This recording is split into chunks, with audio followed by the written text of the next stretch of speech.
quickly bring in to the broadcast Maj Gen Sudhakar Jee, geopolitical expert who's also joining us live. Maj Gen Sudhakar Jee, eerie calm today in Nepal. However, scenes of destruction, arson are visible from what happened yesterday. The army is out in full force, curfew is in place. They are patrolling the sensitive areas like Singha Darbar and the Pashupatinath temple as well.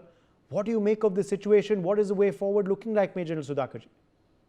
Well, Uday, good morning. Thank you for getting me to your show. A little while back, I was with you on Phone Up, and compliments to very distinguished, accomplished diplomat, Ambassador Fabian.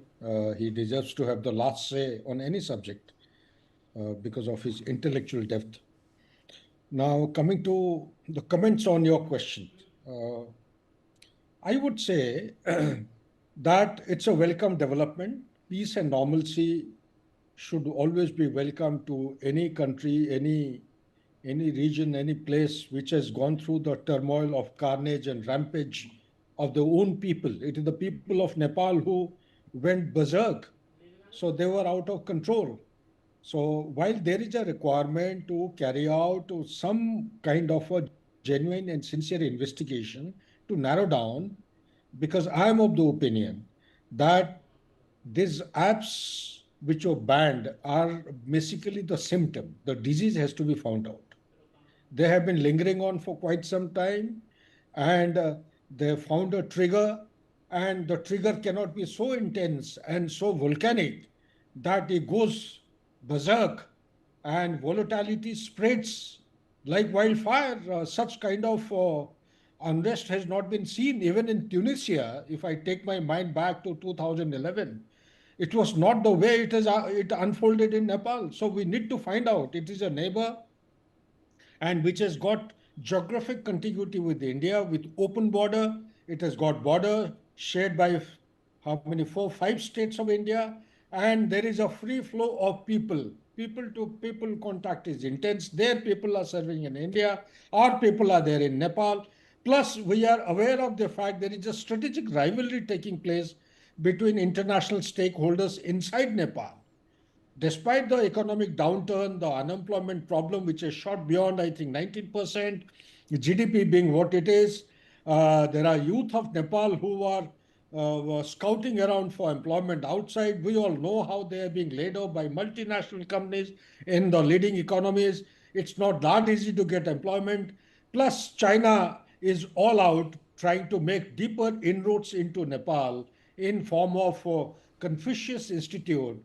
There are primarily two mother institutes. One is in Kathmandu, the other one is at Tribhuvan University. But there are sub centers, Confucius Institutes, almost I think 36 or maybe more than that, where they teach Chinese, Mandarin. They teach Chinese culture. There are 5,000 Nepalese who have already been trained. There is another dimension which I would like to share with you, that we need to be mindful of the fact that the Islamic fundamentalism, the radicalization is actually spreading like wildfire in past 5 years. By no means am I trying to draw any comparison or draw parallel or run down any kind of religion, but here the statistics have to be factored in. The number of masjids in Nepal have multiplied by several times in past 5 years. The demographic profile has undergone change. All these aspects, and let me also share, Uday, that the footprint of Al-Qaeda, ISIS, they have also been reported. Yes. Involvement of Turkey, the Okay. NGO of Turkey, which is responsible for tree plantation in Nepal, is actually doing all the jobs with the help of ISIS and Al-Qaeda. So these are the aspects which have to be factored in, because it has got a direct and indirect bearing on the security imperative of India. Absolutely. Major Sudhakar Ji, I want to quickly just ask you about Balendra Shah as well. What do you make of this individual and his track record, his views, his profile, and whether you believe he could be one of the front runners to be this interim Prime Minister? Well, if I may, like a soldier, let me do the straight talking. If India can circumvent or negotiate or prevail upon people, He's not the right choice to sit at Kathmandu and be the future prime minister or potential prime minister candidate. But India being what it is, we have our democratic norms, our doctrinal parameters are different. We do not intervene in the administration of any country, nor do we carry out any kind of interference in their administration. Neither have we done in the past, nor do we intend to do a thing like this. But here comes the factor of diplomacy, factor of your influence on the neighborhood. If you don't do it, he's a China man. He's a Chinaman. He is going to be absolutely against India. So while things may change, they are very unpredictable in today's environment. America has already stepped into Nepal with $500 million about 2 years back to counter and to compete, and also a push comes to a shove to contest China's inroads into Nepal. But how much will it succeed? Nobody can actually say. But suffice to say that we need to have the leadership in Nepal, which is, I'm not saying pro-India, but it should be amenable to a win-win situation for both India as well as Nepal. We just cannot afford to have another country adding to the